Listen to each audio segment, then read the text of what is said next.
क्या हो गया है तुम दोनों को? इतने परेशान क्यों बैठे हुए हो? ना जाने हुमैरा साहिबा का क्या रद्द अमल होगा। वो सब तो ठीक है, पर कोई बेवकूफ़ी ना हो जाए। कुछ नहीं होगा, और अगर ज्यादा कुछ हुआ तो मैं बैठा हूं ना तुम लोगों के साथ। मुझे कह रहे हो ना, मैं कोई बेवकूफ़ी क्यों करूंगा? हर बात अपने ऊपर क्यों ले जाते हो? डर है कि नवाल और अनम आते ही हमें मारने न लग जाएं।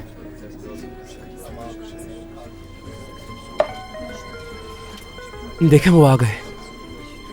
ठीक है, मैं उन्हें समझाकर यहां लेकर आता हूं। तुम लोग यहां सुकून से बैठो, ठीक है?